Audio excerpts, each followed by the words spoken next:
konsekuensi apa yang timbul dari hubungan itu, terus hubungan seperti itu apakah bisa terputus bila terjadi hal-hal yang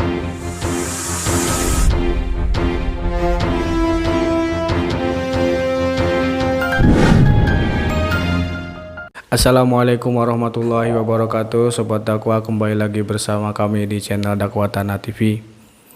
Di video ini saya tidak sendiri, alhamdulillah sekarang ada temannya. Kita perkenalkan saja langsung Ferry. Assalamualaikum. Waalaikumsalam warahmatullahi wabarakatuh.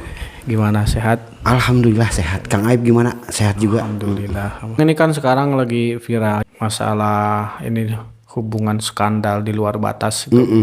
Seorang menantu dengan ibu mertuanya itu. Iya, benar-benar. Saya beranggapan bahwa awal mula terjadinya hal seperti itu emang karena media, karena teknologi juga. Makanya benar apa kata Buya Yahya, sebaiknya kasus tersebut memang sudah jangan dibesar-besarkan lagi, ditutup, terus media-media yang disekiranya bisa mengundang seseorang untuk berbuat seperti itu memang segera harus diblokir, dihapus. Menurut saya itu fantasi seksual yang munculnya itu ya karena membaca. Iya. Kan bisa karena membacakan di internet novel-novel yang dewasa kan. Internet sudah semakin ya tahu sendiri lah. Bahkan dulu aja sebelum ada internet kan kita tahu sendiri kan ada novel-novel yang berbau-bau seperti itu 18 plus gitu ya kan. Ya, kalau kata Bu Yahya emang hal-hal yang bisa membuat kita berfantasi jelek itu ya seharusnya emang segera dihindari gitu. Nah, ngomong-ngomong masalah itu, kalau dilihat dari segi dipandang dari segi agama, dari syariat Islam, memang ya sungguh sangat dosa besar.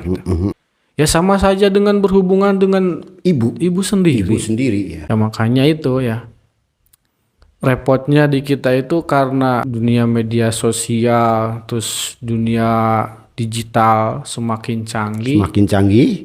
Penerimaan kita tidak begitu bijak. Iya, kitanya itu tidak siap seolah-olah belum siap gitu ya. Iya, belum siap dengan kecanggihan teknologi seperti sekarang. Iya, ya, akhirnya kita malah terjerumus. Memang betul berarti sosial media itu seperti halnya dua mata pisau gitu. Kalau kita tidak bisa memanfaatkannya dengan baik, bisa-bisa jadi malah melukai diri kita sendiri. Membahas masalah perselingkuhan seperti itulah bukan ranahnya kita ya, itu mau urusan orang lain, dan juga kita juga tidak diperbolehkan ikut campur dalam urusan orang lain. Iya. Kita memandang dari sisi lain saja ya, yang akan kita bahas pada obrolan kita kali ini, mudah-mudahan ada manfaatnya nih. Status hubungan antara menantu dengan mertuanya. Iya. Sedekat apakah hubungan itu? Konsekuensi apa yang timbul dari hubungan itu? Terus hubungan seperti itu apakah bisa terputus bila terjadi perceraian dengan anaknya? Dalam Al-Quran Allah berfirman, Bismillahirrahmanirrahim. Wa huwallazi khalaqa minal ma'i basyaran faj'alahu nasaban wa sihra wa kana rabbuka qadira. Dan dia Allah yang menciptakan seorang manusia dari air mani, lalu dia jadikan manusia itu memiliki hubungan kekerabatan dan musyawarah atau pernikahan, dan Tuhanmu lah yang maha kuasa. Dalam ayat tersebut ada kalimat nasab dan sihro. Sihro itu artinya, kalau menurut Imam Mawardi itu namanya adalah percampuran gitu. Dikatakan percampuran karena ada percampuran dua jenis manusia, yaitu antara laki-laki dan perempuan yang diikat dalam tali pernikahan ya. Kalau menurut Imam Ibnu Qutaibah ya, sihro itu ya emang dimaknai artinya perkawinan. Perkawinan. Gitu. Dari hubungan itu timbul dua mahram. Dari hubungan itu timbul dua mahram. Yang satu mahram mahram mu'abbad, mahram selamanya. Yang kedua mahram mu'aqqad. Mu'aqqad itu mahram temporer. Ya, temporer itu sementara. Jadi mahram tersebut bisa hilang apabila terjadi dengan sesuatu. Nah, yang masuk dalam kategori mu'abbad yaitu ibu mertua. Ibu mertua, mahram mu'abbad ibu mertua, terus ke atas nenek, buyut, perempuan yang ada hubungannya dengan ibu mertua ke atas itu termasuk mahram mu'abbad. Jadi apabila seorang laki-laki, ini saya yang banyak bicara ya, maaf ya. Lebih paham Kang Aib daripada saya. Makanya saya lebih banyak diam. Apabila justru saya senang seperti saya lagi mengaji lagi gitu kan ya. Jadi di kopi dulu aja. Ya, biar enak lah. Ngerokok ngopi gitu. Apabila seorang laki-laki menikahi seorang perempuan dan sudah terjadi ijab qabul dengan sah, maka otomatis dia dengan ibu mertuanya itu hukumnya menjadi mahram mu'abbad, mahram selamanya, walaupun belum terjadi hubungan suami istri. Ya, dengan ibu mertua, dengan neneknya si istri, buyutnya si istri yang perempuan ke atas itu mahram mu'abbad ya. Jika terjadi perceraian pun tetap selamanya mahram mu'abbad. Nah, yang masuk dalam kategori mahram mu'abbad ini pertama ibu mertua. Terus yang kedua yaitu anak tiri. Anak tiri tapi dengan catatan sudah terjadi hubungan badan. Seperti seorang laki-laki menikahi janda punya anak perempuan. Nah, apabila sudah terjadi hubungan badan si laki-laki dengan si janda tersebut, maka dengan anak tirinya itu mahram mu'abbad. Walaupun istrinya seumpama meninggal, si laki-laki tersebut tidak bisa menikahi si anak tiri itu. Iya.